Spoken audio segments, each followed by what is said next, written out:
Hello everyone and welcome to my channel Sainik circle. आज हम लोग आधुनिक भारत के इतिहास से संबंधित टेस्ट नंबर 17 देखने वाले हैं, जिसमें 10 मोस्ट इम्पोर्टेंट क्वेश्चन होंगे जो आगामी प्रतियोगी परीक्षाओं के लिए बहुत ही उपयोगी है। तो फर्स्ट क्वेश्चन की ओर चलिए। फर्स्ट क्वेश्चन है, इंडियन वार ऑफ इंडिपेंडेंस 1857 के लेखक कौन है? Option A S N. Sen, B R C. Majumdar, C V D. Savarkar and D S B. Chaudhary. Indian war of independence, इसका राइट आंसर हो जाएगा बी.डी. सावरकर। बी.डी. सावरकर ने 1857 की क्रांति को प्रथम स्वतंत्रता संग्राम की संज्ञा दिए थे। आप लोग ये भी याद रखिए। नेक्स्ट क्वेश्चन है, इंडियन अनरेस्ट के लेखक कौन हैं?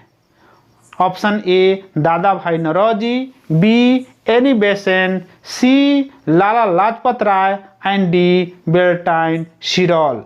इंडियन अनरेस्ट के लेखक, इसका राइट आंसर हो जाएगा बेल्टाइन शिरोल।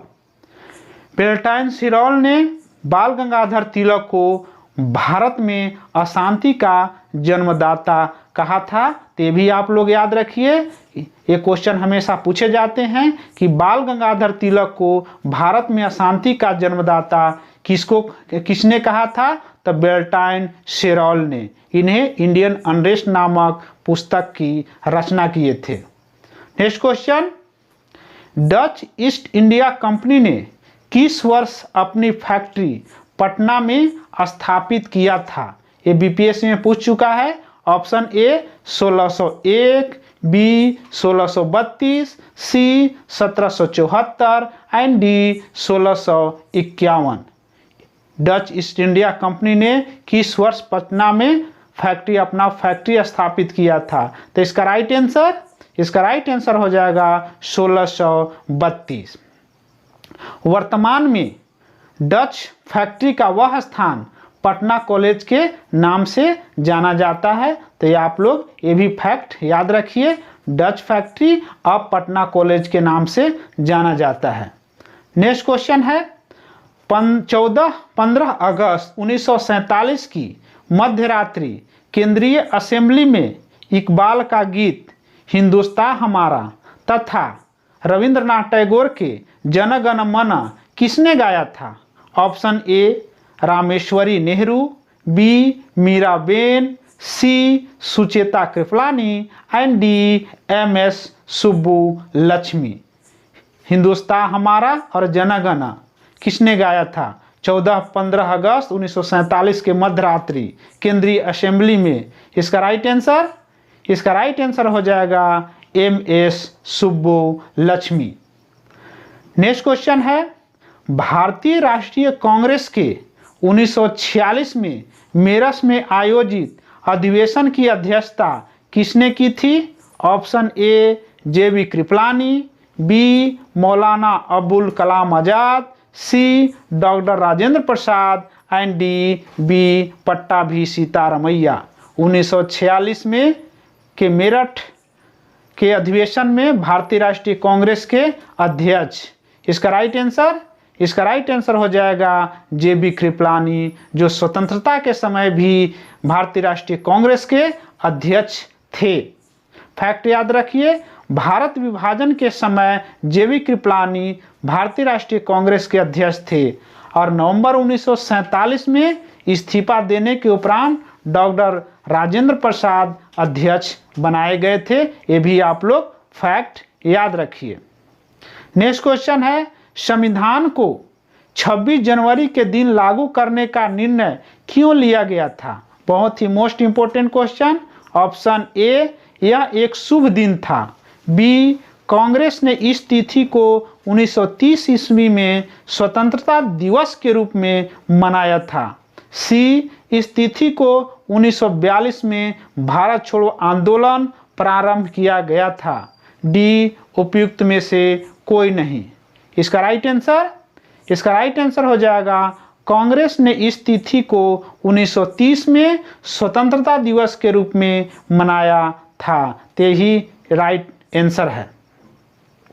नेक्स्ट क्वेश्चन है, अंग्रेजों ने रैयतवाड़ी बंदोबस्त कहाँ लागू किया था? Option A Bengal presidency, B Madras presidency, and C Mumbai presidency, and D Madras और मुंबई प्रेसिडेंसी। रैयतवाड़ी व्यवस्था, इसका राइट आंसर हो जाएगा मद्रास और मुंबई प्रेसिडेंसी। अब फैक्ट देख लेते हैं। रैयतवाड़ी व्यवस्था का सूत्रपात कैप्टन रीड और थॉमस मुनरो ने किया था, यानी कि कैप्टन रीड और मुनरो रैयतवाड़ी व्यवस्था का सूत्रपात दोनों ने किए थे। रैयतवाड़ी व्यवस्था के तहत किसानों को अपनी जमीन का मालिक माना जाता था, जो सीधे सरकार को कर देती है, यानी कि रैयतवाड़ी व्यवस्था किसानों से संबंधित है। ये भी आप लोग याद रखिए, क्योंकि ये क्वेश्चन हमेशा पूछे जाते हैं। नेक्स्ट क्वेश्चन है, निम्न में से घटनाओं पर विचार कीजिए। Option A Cripps mission, B अगस्त प्रस्ताव, C Nehru report, and D Wavell plan. इस घटनाओं का सही कालानुक्रम क्या होगा? क्रिप्स मिशन, अगस्त प्रस्ताव, Nehru report and Wavell plan. तो इसका राइट आंसर क्या हो जाएगा? इसका राइट आंसर हो जाएगा 3, 2, 1, 4, यानी कि पहले होगा नेहरू रिपोर्ट 1928 ईस्वी में, उसके बाद अगस्त प्रस्ताव 1940 ईस्वी में, उसके बाद क्रिप्स मिशन 1942 और उसके बाद लास्ट में वेवेल योजना 1945। तो ये आप लोग फैक्ट याद रखिए। 3, 2, 1, 4 राइट है। नेक्स्ट क्वेश्चन, दिल्ली में 1947 में आयोजित अखिल भारतीय कांग्रेस समिति की बैठक में निम्न में से किसने विभाजन के प्रस्ताव का समर्थन किया था?